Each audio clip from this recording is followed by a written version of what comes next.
Tungkulin ng Solicitor General ang ipatupad ang tinatawag na rule of law. Ito ang binigyang diin ng dating Chief Presidential Legal Counsel na si Attorney Salvador Panelo. Anya, ang SOLGEN ay hindi nag-aabogado sa gobyerno lamang, kundi nag-aabogado rin ito sa taong bayan na lumikha ng gobyerno.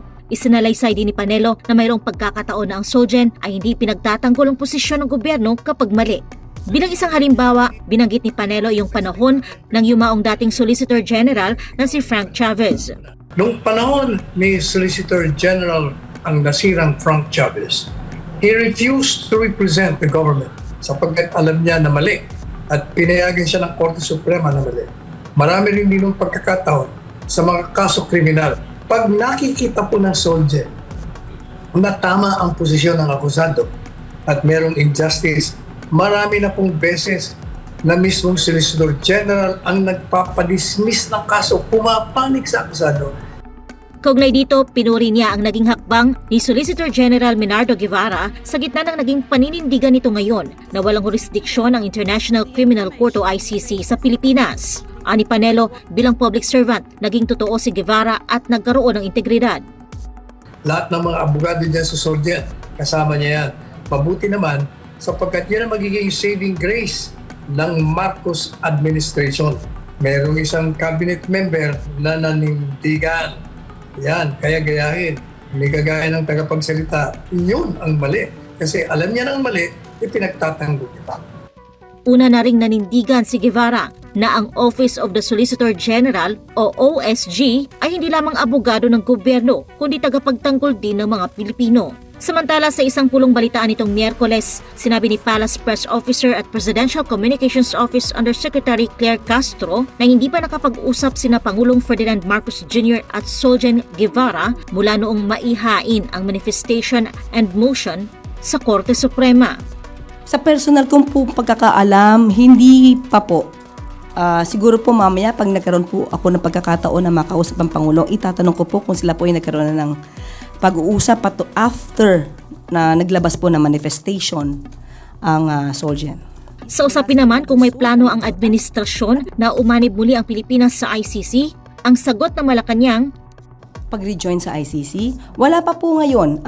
Hindi pa po namin napag-uusapan kung kailangan po mag-rejoin ang Pilipinas sa ICC. Same pa rin po, wala pa rin pong jurisdiction sa ngayon ang ICC sa Pilipinas. Magugunitang tumanggi ang OSG na katawanin sa Korte Suprema ang mga opisyal ng gobyerno na kasama sa habeas corpus petition ng mga anak ni dating Pangulong Rodrigo Duterte. Sa isang mosyon noong Marso 17, iginiit ng OSG na hindi nito magagampanan ang depensa sa gobyerno dahil naniniwala itong walang jurisdiksyon ang ICC sa Pilipinas. Una rito, naghain ng magkahiwalay na petisyon sina Veronica Kitty Duterte at Davao City Mayor Sebastian Baste Duterte para mapabalik sa bansa ang kanilang ama.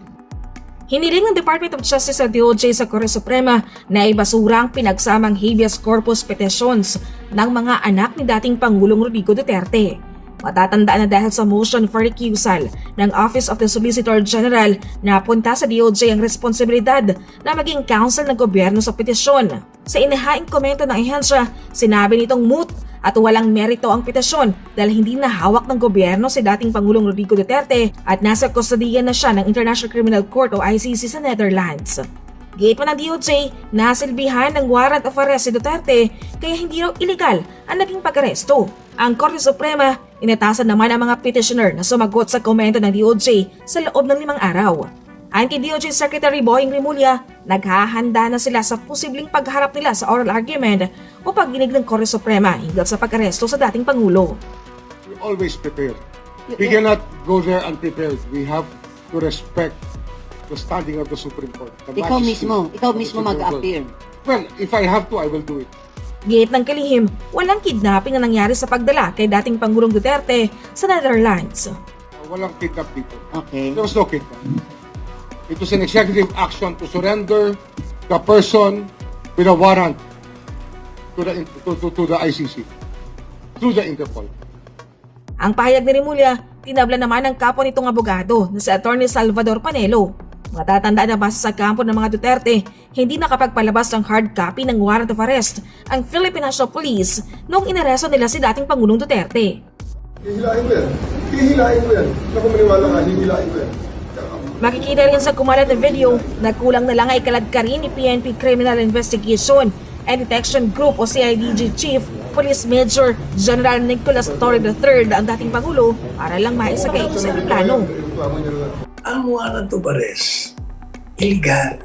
So kung illegal, kidnapping yun. Walang authority. Ayaw ng akusado. Inaaresto nyo, ayaw. He resisted. He was against it. It's against his free will. Kaya it's kidnapping. Gigit naman ni Panelo, wala sa ICC ang jurisdiksyon ng Korte Suprema kundi sa mga maling gawa ng Administrasyong Marcos Jr. Ito'y kasunod ang pahayag ng DOJ Secretary na malabo nang maibalik sa bansa si dating Pangulong Duterte sa kalit lumabas ang desisyon ng kataas-asang hukuman dahil nasa kustodiya na raw ng ICC si Duterte. Hindi pinag-uusapan ng jurisdiction ng ICC. Ang pinag-uusapan, may jurisdiction ka ba doon sa mga illegal na ginawa ng gobyerno at ng mga opisyalis nito? Wala. Meron. So kung meron kang jurisdiction, pwede mong utusan dahil yan naman ang sinasabi ng batas. Pag merong habeas corpus, may nagreklamo sa ginawang illegal na pag-aresto, pagdetini o pag-kidnap sa'yo, kailangan yung gumawa ng mali at illegal, dalhin mo yung nagre-reklamo dito sa amin. So sasabihin nila, Your Honors, wala na po, isinorender na namin. Kung ako ang justice, ano sasabihin ko? Problema mo yan. Sinabi naman ni Remulla na wala silang nagawang mali sa pagpaparesto sa dating Pangulo dahil may international law raw na sinunod ang gobyerno, gaya ng Republic Act No. 9851 o ang Act Defining and Penalizing Crimes Against International Humanitarian Law. Ikinonsidera rin daw nila ang naging ruling ng Korte Suprema noon. And in the Cayetano versus Pangilinan case, I think the Supreme Court, in an obiter, already stated that all things that happened prior to a certain date in 2019 are still within the jurisdiction of the ICC. I have no qualms about what we did, being right or wrong. I think that we were in the right the whole time. Sa pananaw naman ni dating presidential spokesperson Attorney Harry Roque, mali na akusahan ng crimes against humanity ang dating Pangulo kung pagbabatayan ng bilang ng reklamo sa ICC.